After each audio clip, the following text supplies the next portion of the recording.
জীবনে চলার পথে বন্ধু শব্দটি অনেক বৃহৎ এবং গুরুত্বপূর্ণ একটি বিষয় আপনারা খেয়াল করে দেখবেন এবং বাস্তবতার সাথে মিলিয়ে দেখবেন। এই যে আপনারা আমাদের সামনে একটি নদী দেখতে পাচ্ছেন চলমান রয়েছে। বর্ষাকালে এই নদীটি যখন পরিপূর্ণ কানায় কানায় ভরা থাকে তখন কিছু কচুরিপানা এবং শেওলা দেখবেন আপনি ওই পানির স্রোতের মধ্যে গড়িয়ে যাচ্ছে এবং কিছুটা শেওলা এবং কচুরিপানা পিছনে থেকে যায়।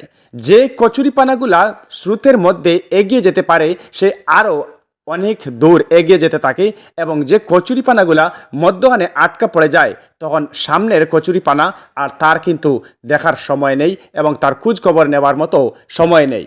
ঠিক বন্ধু এমন একটি শব্দ, বন্ধুর সাথে যদি আপনি তাল মিলিয়ে তার সমমান চলে যেতে পারেন তখন দেখবেন এই বন্ধু আপনার কতটা খোঁজখবর নিচ্ছে এবং তার কাছে আপনি কতটুকু গুরুত্বপূর্ণ।